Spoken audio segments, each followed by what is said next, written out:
Hello. So, one of the questions I've gotten the most since having my hysterectomy has been, Sarah, how the heck did you get a hysterectomy with no kids, no husband, and you're only in your 20s? Well, first off, it wasn't easy. It was definitely a battle, and it took me years to do this, but I did get it done.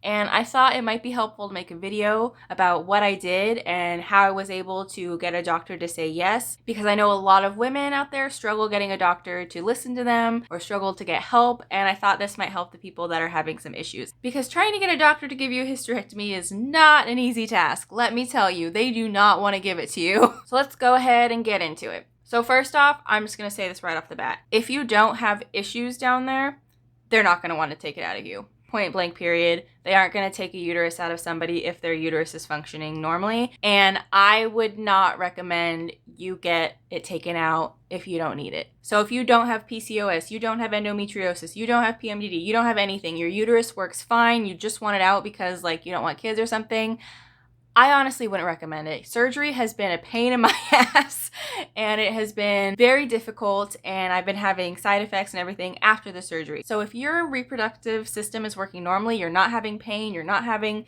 issues, you just want it out for kicks and giggles, I'm just going to tell you right now, doctors aren't going to do it, and it's not worth it. Because if women who have cysts and PCOS and endometriosis and have all these things going on can't get a doctor to say yes, I'm just going to tell you right now, a doctor is absolutely not going to do anything. But if you're like me and you had some issues down there and you just needed it to come out, then this is for you. Now, for starters, I actually did not get the surgery that I wanted. I wanted both ovaries taken out, and I could not find any doctors that were willing to take both out of me. And it actually had nothing to do with me not being married, and it had nothing to do with me not having kids. It all had to do with my age. They did not want me to go into menopause at this age. They were worried about my bone density, and they said it would shorten my lifespan, so it all had to do with my age. I never once had a doctor tell me, what about your future husband? What about blah, blah, blah? Nope, I never had that. So I was lucky in that regard. However, they were very hung up on my age. So even with all I did, I still did not get both ovaries removed. But whatever, this is how I at least got the uterus removed. So the first thing I want to say is you need to do research. When I tell you I spent years learning my disorders like the back of my hand, I mean it, years, especially PMDD. Endometriosis has been a newer thing that I've only been learning about for about the past year to 2 years, but PMDD I have been stalking and trying to learn about for years. Both disorders I dove all the way in. You want to be knowledgeable on your disorders so that you can recognize a doctor who's not, because a lot of doctors don't know much about these disorders, especially PMDD. They're just like, what is that? They are so behind on PMDD, it's ridiculous. So learn your stuff. How do you learn your stuff? For PMDD, I always recommend this website right here. They've got everything you need to know, super knowledgeable. I think it's the best source for PMDD in general. They have really been helpful and really have grown a lot over the past couple years. So they've really got so much knowledge, and I would definitely recommend starting there. But how I learned a lot of my information was support groups. I would not have figured out that I have endometriosis if it weren't for Facebook support groups. And so you can learn a lot by talking to other women. And I know a lot of people say you shouldn't talk about medical things with someone that isn't a doctor, but I think in a case where it's a disorder that's less known, it's a good idea to go to people who are suffering, because they've probably already tried things that you haven't, and they're already ahead of their journey, so they can help you out and make sure you don't go through the same mistakes that they did. And that's been really helpful with PMDD and endometriosis, because I did not know, for endometriosis especially, that you want to see an excision specialist. You don't want to just go to any other gynecologist. You want to go to somebody who's specifically trained in endometriosis. I had no idea. I thought every gynecologist just knew how to take care of endometriosis, but that is not the case. There are 2 different ways to do endometriosis. You can do, oh my God, I'm just going to put the word because I can't remember what it is. And then there's excision. The first one you don't want to do. And I'll put a little thing here that explains it.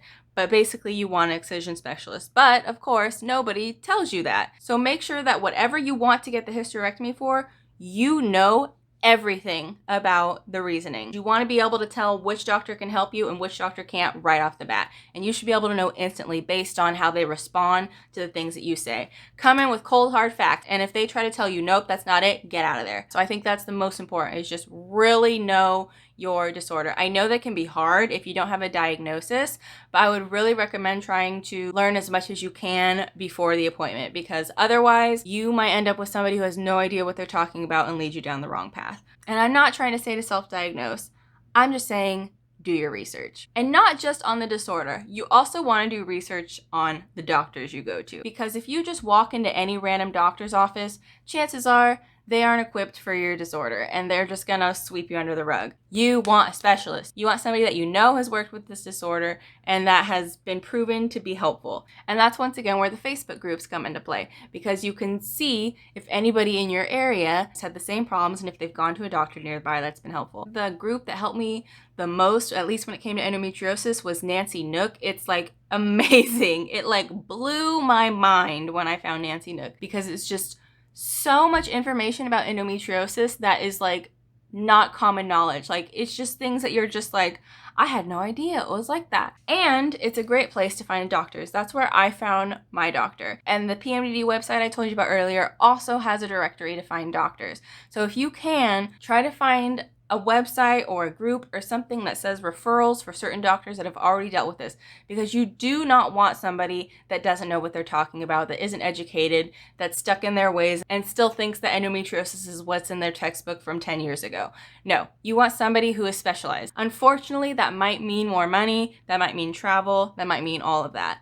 But you do not want somebody that doesn't know what they're doing, because they can only make the problem worse. Like when I walked into my appointment for my current doctor, I knew everything right off the bat. And they were like, wow, you came educated. And I was like, yes, girl, I know what I want. I know what I'm here for. I know why I'm here. Like, I know. I just need you to do it for me. And so it was really a breath of fresh air to actually have a doctor who was already saying the things I already knew and who was agreeing with the things that I was saying and who had told me, good job, you did your research. Because I was like, finally! I did it! So research. I really think that's the biggest thing when it comes to these disorders, because there's so much misinformation about them. There's so much stuff we don't know. And if you have a doctor that tells you no, leave and never go back. Leave and never go back. Just leave.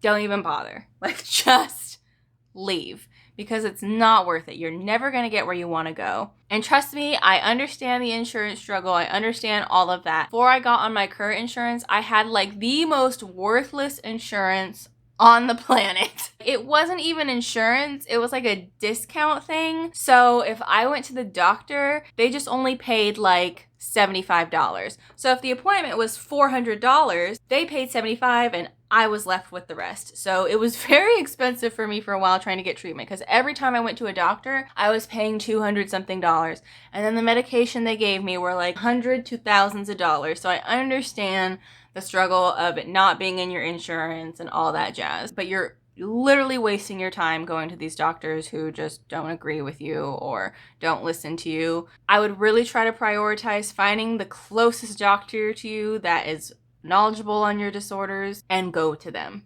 It is worth it. I have traveled for doctors. I have changed my insurance to go to certain doctors. Like, you just really have to play to the system, unfortunately. And if that means going to 20 doctors, then you're going to go to 20 doctors. I didn't get my surgery after the first doctor I went to. I had to go to many, and it took years. But I cannot stress it enough. Do your research.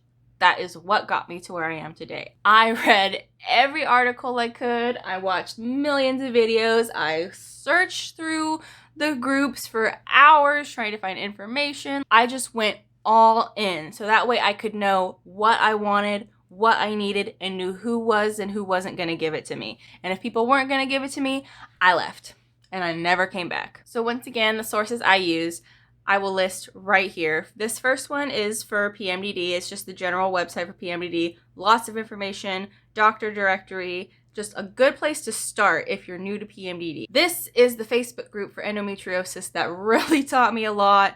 It was amazing. You can find doctors there as well, and there's just so much information. Also, keep track of all your symptoms. Come with as much proof as you can. We are in a lot better place now than we were a few years ago. When I first discovered PMDD, there was like nothing on it, and that was probably like 7 years ago or something. I was in my early 20s. And now we have all these resources and we have so much more information on it, and we have so many more people who are aware of what it is. So it's so much easier to learn about it. And there's people like me who've already done all the research for you, so we already know what you should or shouldn't do. But honestly, I just think educating yourself and researching is the best way to do it, because you're going to go nowhere with a doctor that doesn't believe you. You aren't going to be able to convince them. They're set in their ways.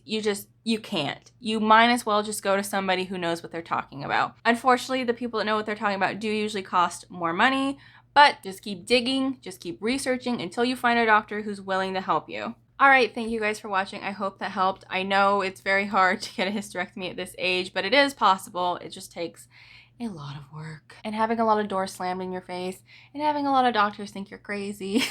But I'm here now. So thank you for watching. If you want to see how my hysterectomy recovery went, I've got a bunch of videos on that. And I also have videos talking about endometriosis. So go ahead and check those out. Otherwise, I will see you guys next week. Bye!